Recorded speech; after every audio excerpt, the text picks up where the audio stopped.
Bonjour, bonjour. Dans cette vidéo, on va corriger l'exercice 1 de l'examen du bac Sciences Maths A et B proposé en 2016 lors de la session de rattrapage. Et l'exercice 1, il est destiné réservé pour le calcul des probabilités. Alors, l'énoncé de cet exercice est le suivant. On a deux boîtes U et V. La boîte U contient 4 boules rouges et 4 boules bleues, donc au total il y a 8 boules. Et la boîte V contient 2 boules rouges et 4 boules bleues, il y a 6. Au départ, bien sûr. On considère l'épreuve suivante. On tire au hasard une boule de la boîte U. Si elle est rouge, on la remet dans la boîte V, puis on tire au hasard une boule de la boîte V. S'il n'est pas rouge, donc elle est bleue, on la pose de côté, puis on tire une boule de la boîte V. Soit les événements suivants. RU, la boule tirée de la boîte U est rouge. BU, la boule tirée de la boîte U est bleue. RV, la boule tirée de la boîte V est rouge. Et BV, la boule tirée de la boîte V est bleue. La question 1 calcule la probabilité de chacun des deux événements RU et BU. Question 2, petit a, calcule la probabilité de l'événement BV, sachant que l'événement RU est réalisé.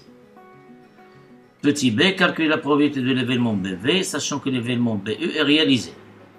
Montre que la probabilité de l'événement BV est 13 sur 21. Et en finale, la quatrième question, en déduire la probabilité de l'événement RV. Voilà, c'est tout pour cet exercice de probabilité qui est l'exercice 1 du bac 2016, session de rattrapage pour les filières Sciences Maths A et B. A tout de suite pour voir la correction ensemble. Voilà l'exercice 1. La situation est devant vous. On a deux boîtes, U et V. La boîte U contient 4 boules rouges et 4 boules bleues. La boîte V contient 2 boules rouges et 4 boules bleues. La question 1. Calculons la probabilité de chacun des événements RU et BU. RU, ça veut dire c'est la boule tirée de la boîte U est rouge et BU, c'est la boule tirée de la boîte U est bleue. Alors, l'expérience consiste à tirer une boule. Donc, on tire une boule de l'urne U. Et comme il y a 8 boules dans l'urne, alors, si vous voulez, le cardinal de cas possible, c'est C8-1. Ça veut dire qu'il y a 8 possibilités de tirer une boule de l'urne U. Donc, il reste à déterminer le cardinal des cas favorables, c'est-à-dire le cardinal de RU.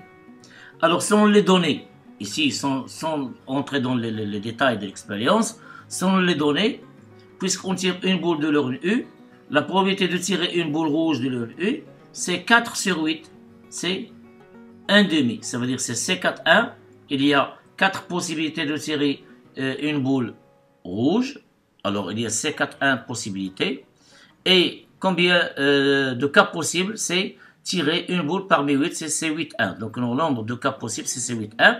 Et par suite, la probabilité, puisqu'il y a équiprobabilité, et dans le programme de baccalauréat, on ne travaille qu'avec l'équiprobabilité. C'est-à-dire, si on a un événement A, probabilité de A, c'est cardinal de A sur cardinal de oméga, et oméga, c'est l'univers des possibles. Donc, P de RU est égal à 4 sur 8, c'est-à-dire 1,5. D'où P de RU est égal à 1,5. P de BU de la même manière. Alors, il y a 4 boules bleues. Il y a 4 possibilités de tirer une boule bleue. Ça veut dire c'est C4,1.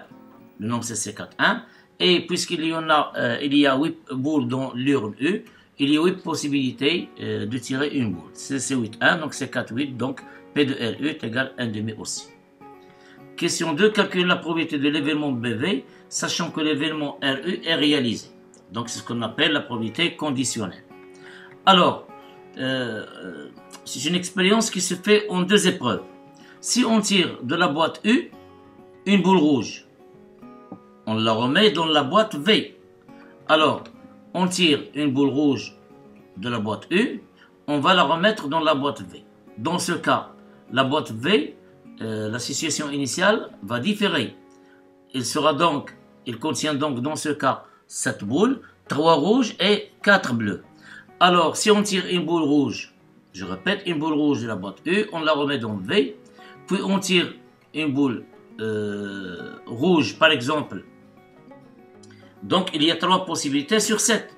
Et si on veut tirer, si vous voulez, une boule bleue de la boîte BV, alors il y a 4 possibilités sur 7. Si on tire une boule rouge, mais si on tire une boule bleue, on ne la remet pas dans B, on la pose de côté. Donc la situation de V, c'est intacte, elle reste la même. Voilà. Si on tire de la boîte U une boule rouge, on la remet, puisqu'ici, calcule la probabilité de l'événement BV, ça veut dire qu'on tire une boule bleue de la boîte V, sachant qu'on a tiré une boule rouge de la boîte U. Donc si on tire de la boîte U une boule rouge, on la remet dans la boîte V. Dans ce cas, la boîte V aura 3 boules rouges et 4 boules bleues. Donc, pour tirer dans ce cas une boule bleue de la boîte V, il y a 4 possibilités, puisqu'il y a 4 possibilités de boules bleues, mais le nombre de cas possibles, c'est 7, c'est C7-1. C7-1, donc c'est 4 sur 7. D'où P de V, sachant RU, est égal 4 sur 7. Donc ce n'est pas la peine ici d'utiliser, si vous voulez, la formule de la probabilité conditionnelle.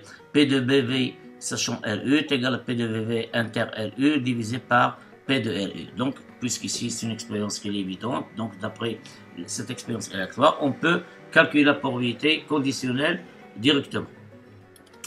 De la même manière, calculer la probabilité de l'événement BV, c'est-à-dire de tirer une boule bleue de la boîte V, sachant qu'on a tiré de la boîte U une boule bleue. Si on tire de la boîte U une boule bleue, on ne la remet pas. Donc la situation dans V reste intacte. Donc pour tirer une boule bleue de la boîte V, il y a 4 possibilités sur 6. Il y a 4 possibilités sur 6. Donc voilà. Si on tire de la boîte U une boule bleue, on ne la remet pas dans la boîte V. Et dans ce cas, probabilité de BV sachant BU, on a tiré une boule bleue de la boîte U, c'est C4-1 sur C6-1 est égal 4 sur 6 est égal 2 tiers. Donc P de BV sachant BU est égal 2 tiers. Montrons que la probabilité de l'événement BV est 13 sur 22. Alors, je vous recommande, pour répondre à cet exercice, d'utiliser l'arbre de probabilité, bien sûr, qui modélise cette expérience aléatoire. Alors voilà l'expérience aléatoire, on la schématise selon cet arbre de probabilité. Ici, c'est le tirage de la boîte U. Alors si on tire de la boîte U, on trouve une boule, bien sûr, on trouve une boule bleue, ou là une boule rouge. Et on avait déjà vu les probabilités de RU et de BU, on l'écrit ici. Donc ici, sur cet tronc d'arbre, ici, on écrit la probabilité de cet événement. Même chose ici. Après le premier tirage, donc on aura ici des probabilités conditionnelles. Donc, pour avoir une boule rouge, pour tirer une boule rouge de la boîte V, cela dépend, est-ce qu'on a tiré une boule rouge ou bien une boule blanche. Donc sur ce tronc d'arbre ici, on écrit la probabilité conditionnelle. Sur celui-là, regardez ici, je vais le mentionner ici, il y a le tronc d'arbre. Qu'est-ce qu'il représente? C'est la probabilité conditionnelle, c'est-à-dire la probabilité de RV, sachant que RU est réalisé. Et la probabilité ici finale, ici, la probabilité finale, c'est P de RV inter RU. Probabilité de RV inter RU. Mais ici, ce qui me concerne ici, c'est la probabilité conditionnelle de RV sachant RU. Or, nous, dans les questions précédentes, on a calculé la probabilité de BV sachant RU réalisé, on a trouvé 4 sur 7. Donc, automatiquement, la probabilité de tirer une boule rouge de la boîte V, sachant que elle est réalisée, c'est 3 sur 7. Et on a montré, on a trouvé que P de VV, sachant P de U est égal à 2 tiers, donc le temps d'arbre c'est P de VV, sachant B de U, le gain est 2 tiers, donc automatiquement, la probabilité de RV, sachant BU réalisé, c'est 1 tiers. Donc ici, c'est les deux possibilités de tirage de la boîte U, et selon chaque tirage de la boîte U, on effectue un tirage de la boîte V. On remet la boule rouge s'il est tiré de la boîte V. S'il est bleu, on ne la remet pas. Donc voilà cet arbre de probabilité nous facilite la tâche. Donc P de BV, qu'est-ce qu'on remarque? Voilà P de BV. BV ici et là. Pour réaliser BV, on va suivre ce chemin. Ou celui-là.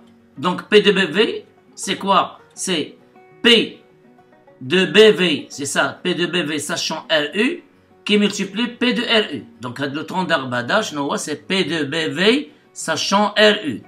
P de BV, sachant RU, donc P de BV, sachant RU, c'est 4 sur 7, fois P de RU. Ou bien, on va arriver à BV selon ce chemin. Donc, on obtient P de BV, sachant BU, P de BV, sachant BU, c'est celui-là, qui multiplie P de BU. Alors, qui est égal, P de BV, sachant RU, P de BV, sachant RU, c'est 4 sur 7, fois 1 demi. Ici, P de BV, sachant BU, c'est 2 tiers, fois 1 demi. Donc, après calcul, on trouve bien, c'est 13 sur 21. Donc, P de BV est égal à 13 sur 21. La dernière question, la quatrième question, déterminer la probabilité de l'événement RV. RV. Alors, de la même manière, pour trouver la probabilité de RV, c'est quoi? C'est la probabilité de RV sachant RU qui multiplie la probabilité de RU et la probabilité de RV plus la probabilité de RV sachant BU plus la probabilité de BU. Alors, l'événement RV, non, je m'excuse, déduisons, c'est pas calculé. Alors, on peut, mais je vais voir qu'on va trouver 8 sur 21 de la manière que je viens d'expliquer. Alors ici, déduisons, il faut respecter la consigne.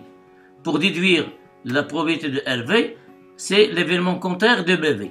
Donc, puisque, en final, le tirage de la boîte BV, ou bien on obtient une boule bleue, ou bien on obtient une boule rouge.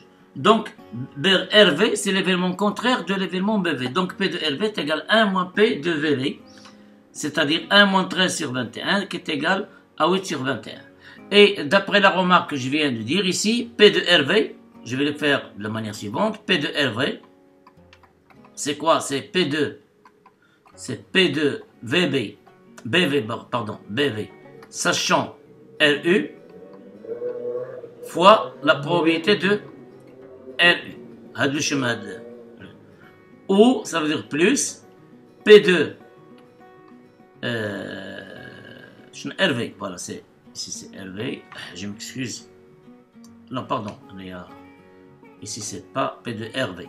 P de RV, c'est P de RV sachant RU, plus P de RV, c'est ça, c'est P de RV, sachant BU, qui multiplie P de BU.